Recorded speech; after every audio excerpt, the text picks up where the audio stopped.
परिवार का साथ बनाए रखने के लिए खुद में परिवर्तन करना जरूरी है। प्रकाश जी ऑफिस जाने के लिए निकल गए थे।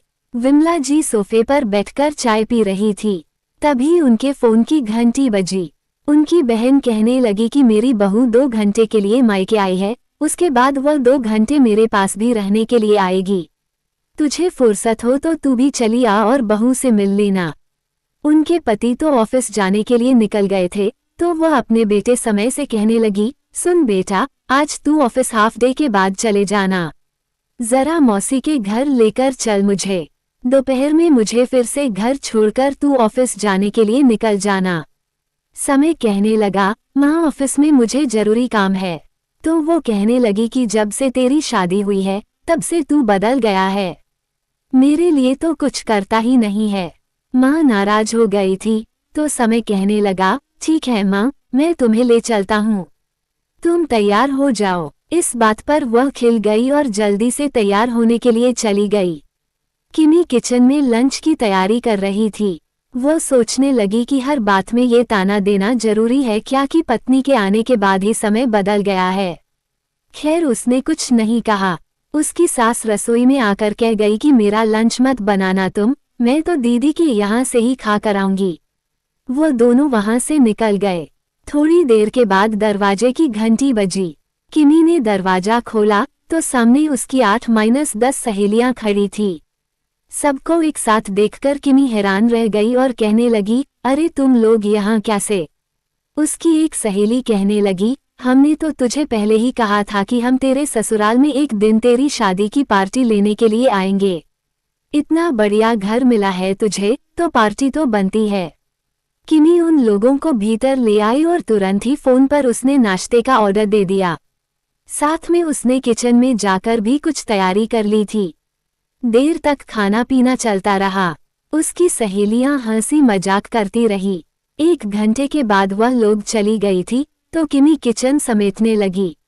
उसने लंच भी नहीं बनाया था क्योंकि नाश्ते से ही उसका पेट भर गया था।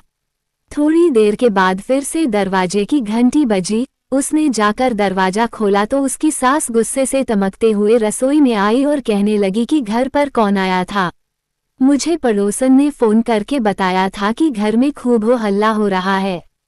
तो वह कहने लगी, माँ जी मेरी सहेलियां आई थी। रसोई की हालत देखकर विमला जी ने अपना सर पकड़ लिया और गुस्से से चिल्लाते हुए बोली कि मेरी रसोई की ये क्या हालत बना रखी है तुमने? ये जूठी प्लेट, गिलास, इतना सारे नाश्ते के पैकेट। वो हॉल में आई और चिल्लाते हुए बोली, समय देख बेटा, हमारे पीठ पीछे बहू पता नहीं किन लोगों के साथ मजे कर रही थी। किचन में सेव पूरी, पाव भाजी, समोसे, पानी पूरी, pizza, burger, momos, gulab jamun, chips, cold drink, कितना कुछ थोड़ा थोड़ा पड़ा हुआ है। अरे बहू अगर तुम्हें पार्टी ही करनी है तो अपने बाप से कहो कि एक घर खरीद कर दे दे। ये मेरा घर है, कोई होटल नहीं जो तुम यहाँ पार्टी कर रही हो। माँ की फटकार सुनकर समय किमी को आंखों ही आंखों में देखकर शांत रहने का इशारा कर रहा था। किमी की आंखों से आंसू बहने लगे। वह चुप नहीं रह पाई और बोल पड़ी, मम्मी जी ये आप क्या बोल रही हैं? जितना ये घर आपका है उतना मेरा भी तो है। मेरा भी इस घर पर बराबर का अधिकार बनता है। तो वह गुस्से में कहने लगी कि यह घर खरीदने के रुपए मेरे पिताजी ने मुझे दिए थे, उनकी इतनी औकात नहीं है। वह तो मुश्किल से बारातियों को खाना ही खिला पाए थे, वह भी ढंग का खाना नहीं था। पता नहीं कहाँ से वह लोग इतना घटिया हलवाई उठा लाए थे। फिर भी हमने किसी तरह एडजस्ट कर लिया। अब क्या करें, हमारा तो दिल ही कुछ ऐसा है। लेकिन तुम यहाँ आकर ज्यादा हवा में मत उड़ो। यह मेरा घर है, कितनी गंद मचाई है तुमने रसोई में, जाकर किचन साफ करो। और आगे से घर में सब कुछ मेरे हिसाब से ही होगा क्योंकि यह घर मेरा है। कड़वा सत्य को लाइक और फॉलो करें। किमी की आंखों में आंसू आ गए और वह कहने लगी, मम्मी जी मुझे तो लगा था कि मैं भी इस घर की बहू हूँ, तो इस घर पर मेरा भी थोड़ा अधिकार होगा। इतना कहकर वह दुखी मन से किचन में जाकर साफ सफाई करने लगी। वह सोचने लगी कि अगर यह मेरा घर है ही नहीं तो मैं इस घर के काम क्यों कर रही हूँ? क्या मैं इस घर में काम करने वाली एक नौकरानी मात्र हूँ?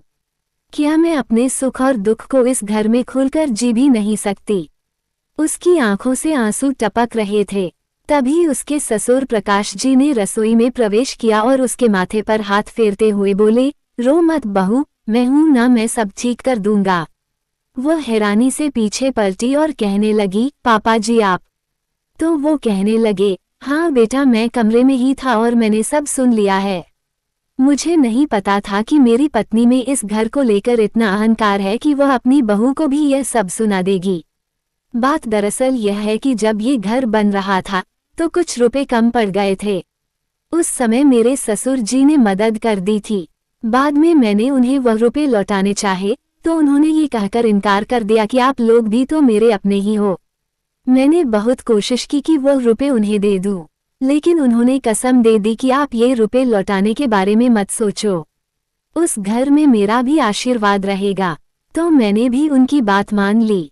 लेकिन मेरी पत्नी को इतना अहंकार आ गया कि वह बात बात में मेरी बहन और मेरी माँ को सुनाती रहती थी कि यह घर अब सिर्फ मेरा है।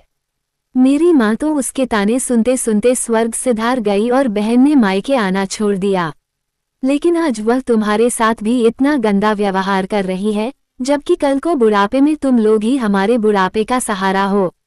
बोलते बोलते उनकी आवाज रुंध गई थी। वह कहने लगे कि मैं अपनी माँ और बहन के लिए तो कुछ नहीं कर पाया, लेकिन अब मैं इतना समर्थ हूँ कि तुम्हारे लिए जरूर कुछ करूँगा। इतना कहकर वह भारी कदमों से चलते हुए रसोई से बाहर चले गए। किमी दंग रह गई थी कि ससुर जी क्या करने वाले हैं। अगले सप्ताह उसका जन्मदिन था। सास ने समय को पहले ही कह दिया था कि मुझे घर में कोई तमाशा नहीं चाहिए। हमारे घर में बहुओं का जन्मदिन नहीं मनाया जाता है। तो समय ने माँ से छिपकर ही किमी का बर्थडे मनाने का प्लान बना लिया था। उसने सोचा था कि वह सुबह सवेरे किमी को लेकर मंदिर जाएगा, उसके बाद दोनों थोड़ी शॉपिंग करेंगे, मूवी देखेंगे और खाना बाहर से खाकर आ जाएंगे। लेकिन विमला जी भी कम चालाक नहीं थी। वह सोच रही थी कि आज तो वह बेटे बहू को कहीं बाहर जाने ही नहीं देगी। उसके जन्मदिन वाले दिन सुबह सवेरे समय माँ के पास आया और कहने लगा, माँ आज इसका जन्मदिन है तो हम लोग थोड़ा मंदिर से घूम कर आते हैं। तो वह कहने लगी कि मैंने तो पहले ही कहा था कि मुझे इस घर में तमाशा पसंद नहीं है और बहू का जन्मदिन नहीं मनाया जाएगा। समय धीरे से बोला, माँ लेकिन मैं जन्मदिन कहाँ मना रहा हूँ? हम लोग तो बस मंदिर जा रहे हैं और तुम्हारे घर में कहाँ कुछ कर रहा हूँ मैं। ये सुनकर विमला जी गुस्से से आग बबूला हो उठी और कहने लगी कि तू बीवी की बोली बोलने लगा। कोई कहीं नहीं जाएगा, तू चुपचाप तैयार होकर ऑफिस जा, समझा तू? मुझे तू चूना लगाने की कोशिश कर रहा है न? बाहर जाकर तुम लोग बर्थडे सेलिब्रेट करोगे, मुझे अच्छे से पता है। तब प्रकाश जी कमरे से निकलकर बाहर आए और कहने लगे कि अगर बहू का बर्थडे सेलिब्रेट हो भी रहा है तो इससे तुम्हें क्या प्रॉब्लम है? क्या तुम अपना जन्मदिन नहीं मनाती हो? तुम इतनी बूढ़ी हो गई हो लेकिन कितने धूमधाम से अपना जन्मदिन मनाती हो। पिछले महीने जब तुम्हारा जन्मदिन था तो बहू ने कितनी सारी तैयारियां की थी। तुमने तो बहू को जन्मदिन की शुभकामनाएं भी नहीं दी और उसकी खुशियों में ग्रहण लगाने की कोशिश कर रही हो। वो गुस्से में कहने लगी कि आपको बहू का पक्ष लेकर कुछ भी बोलने की जरूरत नहीं है, आप अपने काम से काम रखिए। प्रकाश जी कहने लगे, तुम शायद ठीक कह रही हो, मुझे अपने काम से काम ही रखना चाहिए और मेरा काम है परिवार में सबकी खुशी के बारे में सोचना और मैंने वह सोच लिया है। ये सुनकर विमला जी हक्की बक्की सी पति की ओर देखने लगी। तब प्रकाश जी ने बहू को आवाज लगाते हुए कहा, बहू जरा यहाँ तो आओ। किमी उनके सामने आकर खड़ी हुई तो वो उसे आशीर्वाद देते हुए कहने लगे, जन्मदिन की बहुत बहुत बधाइयां बेटा, ये लो तुम्हारा गिफ्ट। इतना कहकर उन्होंने एक लिफाफा उसकी ओर बढ़ा दिया। सब लोग हैरानी से उस लिफाफे की ओर देखने लगे। जैसे ही किमी ने लिफाफा खोला तो वह आश्चर्यचकित होकर लिफाफे के भीतर रखा हुआ पेपर पढ़ने लगी। समय भी पेपर में झांकने लगा और उसके मुंह से निकला, अरे बाबूजी यह क्या है? ये तो किसी फ्लैट के पेपर है। विमला जी पेपर छीनते हुए बोली, ये कौन से फ्लैट के पेपर है? तब प्रकाश जी ने पेपर उनके हाथ से वापस लेकर किमी को पकड़ाते हुए कहा कि यह मेरी बहू के जन्मदिन का गिफ्ट है। उस दिन तुम इसे कह रही थी ना कि अगर पार्टी करने का शौक है तो अपने बाप से अपने लिए घर मांग लो, तो मैं भी तो अब इसका बाप हूँ, तो इसलिए मैं अपने बेटे बहू को एक फ्लैट गिफ्ट में दे रहा हूँ। ये दोनों उस फ्लैट में जाकर आराम से रह सकते हैं, अपने हिसाब से उस फ्लैट को सजा सकते हैं और वहां पर पार्टी भी कर सकते हैं। जिस पिता ने इसे जन्म दिया है उसके पास ज्यादा रुपए नहीं है, तो क्या हुआ, मैं भी तो इसका पिता ही हूँ। अब तो इसके हर ख्वाहिश को मैं पूरा करूंगा, इसके सपनों को जीने की उड़ान दूंगा। तुमने इसे घर के लिए ताना मारा था, तो मैं इसे घर भी दूंगा। ये सुनकर विमला जी का गुस्सा 7वें आसमान पर चढ़ गया और वह भड़कते हुए बोली कि अगर आपने इसे घर दिया तो मैं आपके साथ नहीं रहूंगी। वह कहने लगे, तुम्हारी मर्जी है, तुम्हें जो करना है करो, तुम तो अपने मर्जी की मालकिन हो ही, मुझे जो ठीक लगा वह मैंने कर दिया। आखिर अपने बेटे बहू के लिए इतना तो मैं कर ही सकता हूँ। और समय बेटा तुम बहू को लेकर मंदिर जाओ और शाम तक आराम से एंजॉय करो, तुम्हें किसी से डरने की जरूरत नहीं है। ये सुनकर समय और किमी तुरंत ही बाबूजी के गले से लग गए। उनकी आंखों में खुशियों के आंसू चमक रहे थे। इधर विमला जी का चेहरा क्रोध से तमतमा उठा था। अब उन्होंने धमकी तो दे दी थी कि वो घर में नहीं रहेगी, लेकिन वह जाती भी कहाँ। बेटे बहू को तैयार होने के लिए भेजकर प्रकाश जी कहने लगे, हाँ तो बताए आप कहाँ जाने वाली हैं। वैसे तो आप कहती है कि यह घर आपका है, तो क्या इतने अधिकार से आप कहीं और रह सकती हैं। मैं तो कहता हूँ कि बुढ़ापे में अपना सम्मान बनाए रखना है तो थोड़ा बच्चों को भी सम्मान देना सीख लो, वरना कहीं ऐसा ना हो कि बुढ़ापे में अकेले ही रह जाओ तुम। मेरी भी जिंदगी का क्या भरोसा है, कहीं ऐसा ना हो कि मैं चला जाऊं और तुम अकेली रह जाओ। अपने भविष्य की कल्पना करके विमला जी एकदम से कांप उठी थी। जब बेटा बहू तैयार होकर बाहर आए तो वह नीची निगाहों से उन्हें देख रही थी, लेकिन कुछ बोली नहीं। समय अपनी बाइक पर किमी को बिठाकर मंदिर के लिए निकल गया था। विमला जी काफी देर तक बिस्तर पर गिरकर आंसू बहाती रही ताकि पति उन्हें मनाने की कोशिश करें।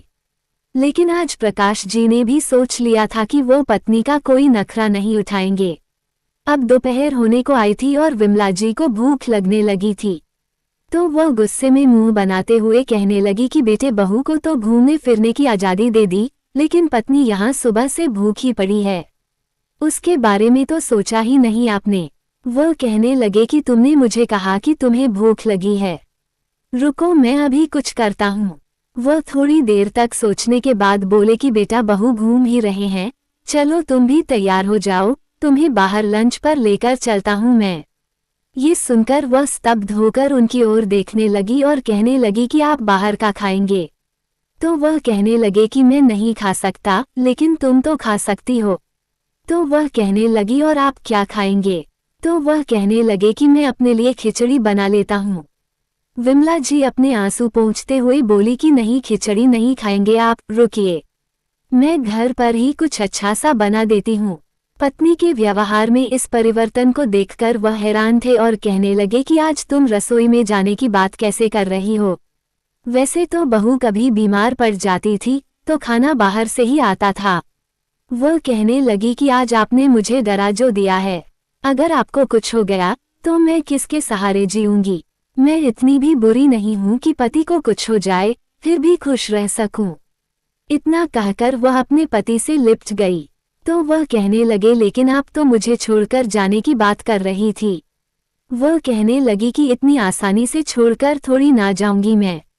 तो वह कहने लगे कि चलो कम से कम इतना तो पता चला कि आप मुझे प्यार करती हो, और सुनो बच्चों को भी थोड़ा प्यार दुलार दिया करो ताकि वह भी हमारे बुरे वक्त में हमारा ध्यान रखे, ना कि हमसे नफरत करने लगे, और बहू को भी थोड़ा अपनापन दो, तभी तो तुम्हारे बुढ़ापे में वह तुम्हारे काम आएगी, वरना उसके मन में अभी से तुम्हारे लिए नफरत ने जन्म ले लिया तो तुम्हारा बुढ़ापा कैसे कटेगा। विमला जी नजरें झुकाकर सब सुन रही थी। थोड़ी देर के बाद वो किचन में जाने लगी, तभी बेटा बहू घर आ गए। बहू उन्हें देखकर उनके पास आए और कहने लगी, मम्मी जी प्रसाद ले लीजिए। विमला जी ने चुपचाप प्रसाद ले लिया तो वह कहने लगी, मम्मी जी सुबह जल्दबाजी में मैं कुछ बनाकर नहीं गई थी, अभी आप लोगों के लिए कुछ बना देती हूँ। विमला जी चुपचाप खड़ी देखती रह गई और बहू झट से रसोई में घुस गई। उसने गर्मा गर्म दाल, चावल, मटर पनीर की सब्जी और आलू गोभी की सूखी सब्जी तैयार कर ली थी। डाइनिंग टेबल पर जब वो खाना लगाने लगी तो प्रकाश जी कहने लगे, बहू तुम लोग बाहर से खाकर नहीं आए क्या? तो वो बोली, नहीं पापा जी, हम बस मंदिर गए थे और उसके बाद ये जिद करके मुझे मूवी देखने के लिए ले गए थे। ये तो बाहर लंच करने के लिए भी ले जा रहे थे, लेकिन मैंने कहा कि अम्मा बाबूजी घर पर ऐसे ही भूखे होंगे और हम बाहर खाना खाएंगे। ये मुझसे नहीं होगा, इसलिए मैं जल्दी ही घर चली आई। प्रकाश जी बहू की बात सुनकर खुशी के मारे गदगद हो उठे और प्यार से खाना खाने लगे। इधर विमला जी भी नीचे नजरे किए हुए स्वादिष्ट भोजन का आनंद ले रही थी। आज ना तो उन्होंने बहू के खाने में कमी निकाली और ना ही उसे कुछ कहा। अहंकार का पर्दा आंखों पर से हटते ही उन्हें बहू की खूबियां दिखाई देने लगी थी। लेकिन अब उन्हें डर लग रहा था कि उनके पति ने बच्चों को नया फ्लैट खरीद कर दिया है, तो कहीं वह लोग घर छोड़कर जाने की जिद ना करें। लेकिन ऐसा कुछ नहीं हुआ। एक सप्ताह तक घर में शांति बनी रही और सास का व्यवहार भी थोड़ा नर्म पड़ने लगा था। तो एक सप्ताह के बाद किमी ने अपने ससुर जी को फ्लैट के पेपर वापस करते हुए कहा, पापा जी यह फ्लैट आप किराए पर चढ़ा दीजिएगा, मुझे नहीं लगता कि हमें इस फ्लैट की जरूरत है और उस दिन मेरी सहेलियां शादी की पार्टी मांगने लगी थी, इसलिए मैंने घर में पार्टी की। मुझे वैसे भी कोई पार्टी करने का शौक नहीं है। तब विमला जी बोल पड़ी, अरे बहू ये भी तुम्हारा ही घर है, तुम जब चाहे तब अपनी सहेलियों को बुलाकर पार्टी कर सकती हो। मैं अब तुम्हें थोड़ी ना कुछ कहूंगी, वो तो उस दिन मेरी मति मारी गई थी जो मैंने तुमसे ऐसी बात कही। विमला जी में आए इस परिवर्तन को देखकर सब हैरान भी थे और खुश भी कि चलो अब घर में फालतू का कलह तो नहीं हुआ करेंगे और सब आराम से एक ही घर में मिलजुल कर रहेंगे। दोस्तों कहानी पसंद आई हो तो कृपया सब्सक्राइब, लाइक और अपने दोस्तों से शेयर करना मत भूलना, क्योंकि मैं आपके लिए अच्छी अच्छी कहानी लेकर आती हूँ रोजाना। ऐसे ही कहानियाँ सुनने लिए हमें सब्सक्राइब जरूर करें। राधे राधे दोस्तों।